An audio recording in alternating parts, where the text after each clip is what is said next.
হাজার হাজার মানুষের ভিড়ে এমন কিছু মানুষ আছে যারা অন্যকে আঘাত করার জন্য অস্ত্রের প্রয়োজন হয় না, শুধুমাত্র তাদের মুখের কথাই যথেষ্ট। এই মানুষদের মুখের কথাগুলো অস্ত্রের চেয়েও ধারালো। এই কথাগুলো কেন বলছি জানো?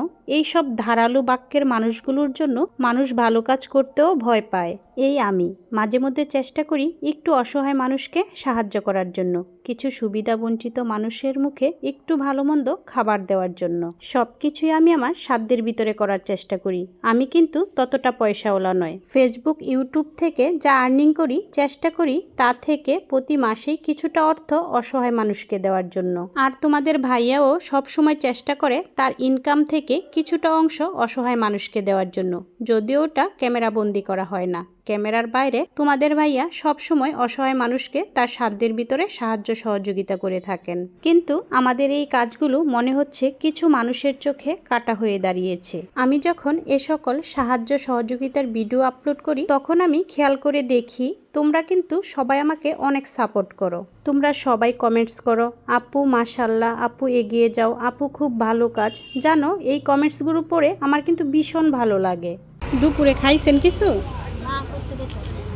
এই ভালো ভালো কমেন্টসগুলো পড়তে পড়তে হঠাৎ করে যখন চোখে পড়ে, ইস মানুষকে খাওয়াচ্ছেন, এটা আবার দেখানি লাগে, মানুষকে টাকা দিচ্ছেন, খাবার দিচ্ছেন, এগুলো কি ভিডিও করতে হয়? কথায় আছে না, মন্দ জিনিস মনে লাগে বেশি। কিছু মানুষের এই মন্দ কথাগুলো ঠিক আমার কলিজায় গিয়ে লাগে। এই মানুষগুলা কিভাবে পারে একটা ভালো কাজ আর শত শত ভালো কমেন্টসের মধ্যে একটা মন্দ কমেন্টস করার জন্য? এখন যদি আবার অসহায় মানুষকে সাহায্য সহযোগিতা করার ভিডিওগুলো আপলোড না করি তাহলে আবার তারাই বলবে কি করছেন, ফেসবুক ইউটিউব থেকে ডলার ইনকাম করে? এরকম প্রশ্নের সম্মুখীন কিন্তু অনেক বড় বড় ইউটিউব ফেসবুকাররা হচ্ছে। আমি তো ভাই ছোটখাটো চ্যানেল চালাই, আমার কথা বাদই দিলাম। এখন আমার মনে হচ্ছে ইউটিউবার আর ফেসবুকাররা এমন একটা জায়গায় আছেন, এই জায়গায় থেকে তারা যদি এই অসহায় মানুষকে সাহায্য করার ভিডিওগুলো আপলোড করেন তাতেও সমস্যা, না করলেও সমস্যা। এখন এই পাগলের একটু অভিযোগ শোনো।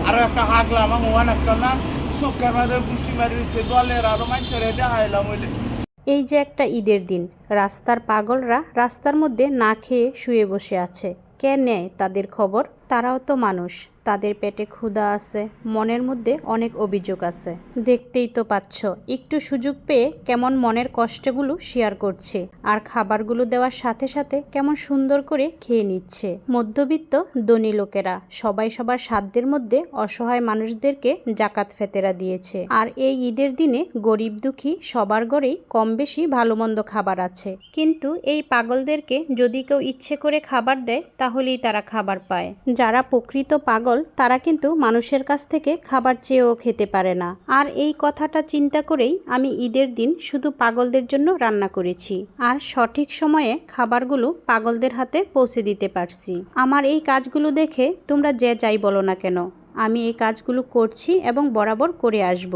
পারলে তোমরাও আমার মতো করে দেখাও, তাতে কিন্তু অসহায় মানুষদের ভালোই হবে, মন্দ হবে না। আর আমার মনে হয় আল্লাহ তাআলা সবসময় ভালো কাজের পক্ষেই থাকবে। আর তোমরা যারা এক হাতে দান করছো আরেক হাত জানতে পারছে না, তাদের জন্য মন থেকে দোয়া এবং ভালোবাসা।